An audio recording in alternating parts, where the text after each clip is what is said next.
pitiful, shameful, and just downright ugly and wrong.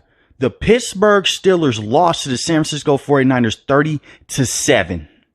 In my prediction in preview video, I had the San Francisco 49ers win this game by a touchdown. And everything that I said in that video came to light except for the Pittsburgh Steelers offense waking up. Besides TJ Watt, everyone on this team played pitiful. No Alex Highsmith today. The defense couldn't tackle anyone, and they could not cover Brandon Ayuk to save their life.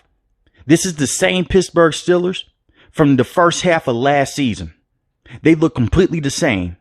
That team that beat the Cincinnati Bengals week 1 last season, that's how they looked offensively. They couldn't run the football today at all. Najee Harris had 6 carries for 31 yards. Only 6 carries.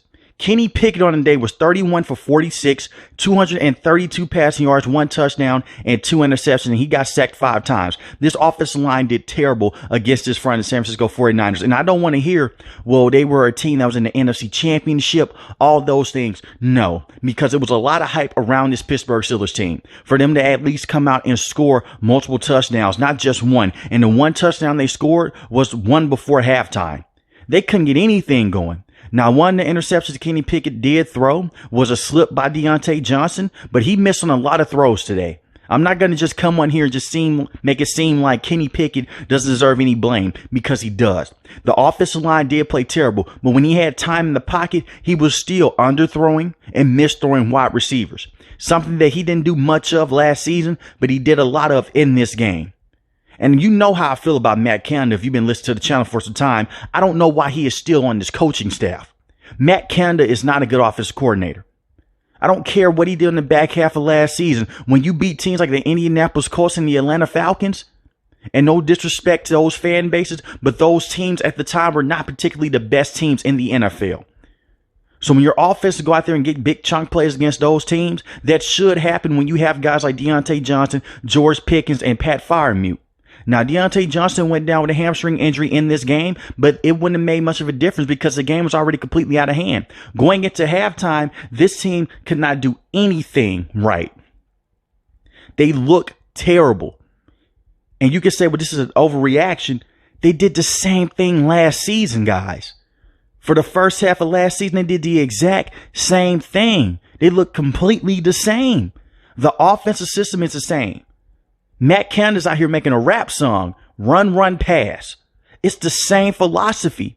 Then when they get too far behind, all of a sudden, let's try to stretch the field and let's try to go out now and try to throw the ball 15 yards down the field when it's too late. The curl concept is old. The slant concept is old.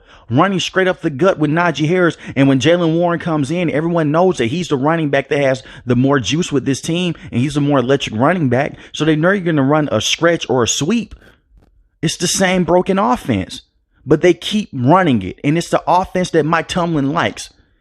Mike Tomlin likes this philosophy of let's run the football as much as possible so we can go out there and stop the run. What happens when your defense can't stop Christian McCaffrey? Christian McCaffrey had a 65-yard run straight out of halftime. He had 151 rushing yards on the day, averaged 7 yards a carry. They couldn't stop him. 22 carries on the day.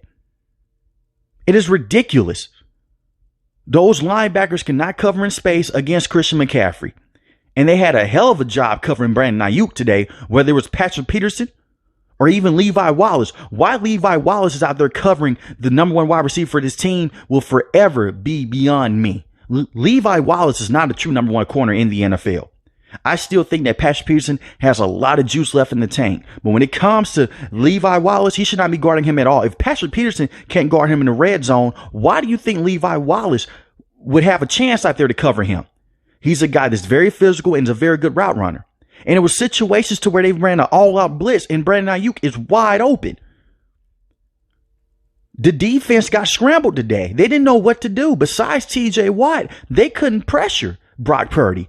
He had a lot of time in the pocket today. He got sacked 3 times, but didn't get pressured much. And when he did, he looked like Steve Young in and outside the pocket. He was 19 for 29 today, 220 yards. This defense has to play better. But it starts with this offense. This is Matt Canada's last leg. It has to be with this team, with him coming out with this so-called new offense. Now you just basically trapped yourself with Matt Canada, because if you fire him, which I don't see them doing anytime soon, but if you do, who would you bring into that spot? Another quarterback's coach that has the same philosophy as Matt Canada. If we go back a couple years ago when they hired Randy Fichtner, he had a similar offense to Matt Canada, because this is what Mike Tomlin likes to run.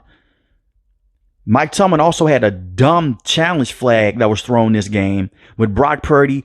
TJ Watt comes across the edge.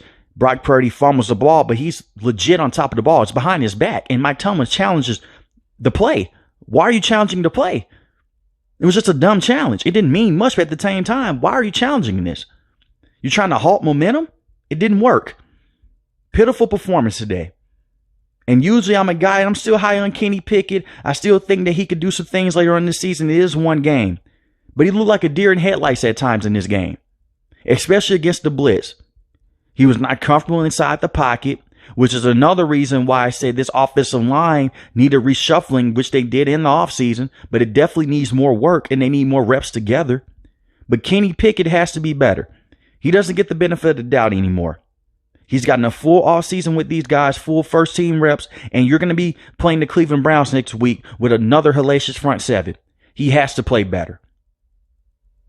But let me know in the comment section below, am I overreacting or am I right on pace with this? I don't think I'm overreacting. We can have a discussion about it in the comment section. If you're a Pittsburgh Steelers fan, let me know in the comment section. You can vent in the comment section. I don't think I'm overreacting, because they pulled out the same things in this game that they did against the Philadelphia Eagles and the Buffalo Bills last season when they got blasted in those games. So let me know how you feel about the Pittsburgh Steelers in the comment section below. If you're new to the channel, hit the subscribe button. If you like the video, hit the like button. Most importantly, when each and every last one, guys, stay safe, stay positive. Thanks for watching the video, guys. Peace.